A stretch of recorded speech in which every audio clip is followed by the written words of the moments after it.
Tujikumbushe kidogo baadhi ya kauli ambazo alishai kuzitoanga Askofu Gwajima kabla ya uchaguzi wa mwaka 2025. Msikilize kidogo hapa kwenye hotuba yake ambayo alishai kuiachianga, nadhani kwamba ilikuwa ni wiki kadhaa kabla ya uchaguzi mkuu. Kushinda uchaguzi si jambo kubwa sana.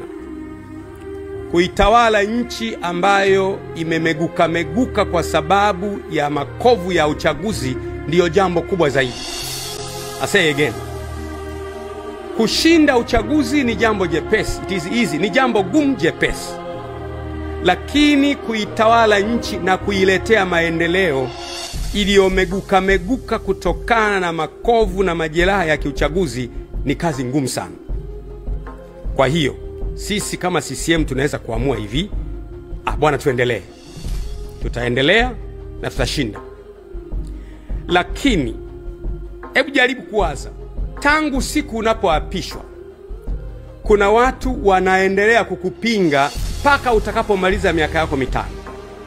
Naomba ujiulize hivyo. Yaani kuna watu hawakuingia kwenye uchaguzi, hawakushiriki uchaguzi, hawakutambui pengine, nasema hivyo, natoa mfano, hawakutambui pengine.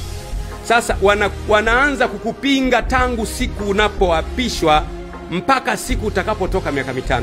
Maendeleo yenyewe utayaletaje? Utapata crisis na international community, na ndani ya nchi utapata matatizo. Tutashindwa kwenda kwa kasi kwa maendeleo yetu kama tunavyotakiwa, na itakuwa si vizuri. Siku zote unapowaza kuhusu ushindi wa kisiasa kwenye smart power, unawaza ushindi wa kisiasa, waza pia ushinde kwa namna ambayo utakuwa na urahisi wa kutawala nchi ili kuwaletea watu maendeleo. Usiwaze kushinda tu, alafu baada ya kushinda hauwazi kuhusu nchi itakuwaje, watu watakuwa wamegawanyika. Polisi hawa, vyombo vya dola hivi, nataka kuambia vyombo vya dola tena. Tukiingia kwenye uchaguzi tukafanya wakati wengine hawamo, ninyi tena vyombo vya dola tena mtapata kazi tena. Sio sisi wanasiasa. Mtapata kazi kukimbizana na watu. Leo wameandamana huku umewapiga, kesho wameandamana umewapiga, mtakuwa hamlali tena. Sasa kwa nini vyombo vya dola viache kulala?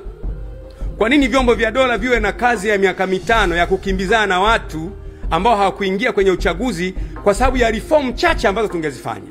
Askofu Gwajima hapa bana amezungumzia swala la uongozi. Akanasema kwamba kupata uongozi ama kuapishwa kuwa rais na kupata cheo chochote ambacho kinahusiana na uongozi sio kazi, yani ni kitu ambacho kinawezekana, na kitu ambacho kipo simple. Ila sasa kazi inaanzia pale kwenye kuongoza wale ambao wamekupa majukumu ya kuongoza. Yani kazi inaanzia pale ambapo wewe umekubali kujivika majukumu, alafu majukumu hayo sasa kila mmoja anakutazama kiasi kwamba ulikuwa umewaahidi vitu vyote vya kufanya, lakini sasa imekuja swala la kuimplement. Sasa sema kwamba muziki huo unaanzia hapo. Sasa kwa hiki ambacho kinafanyika kwenye serikali ya Jamhuri ya Muungano wa Tanzania right now, na hiki ambacho amekisema Gwajima, kuna baadhi ya washikaji ambao walikuwa wanasema kwamba Gwajima bwana alikuwa mbele ya muda kabisa.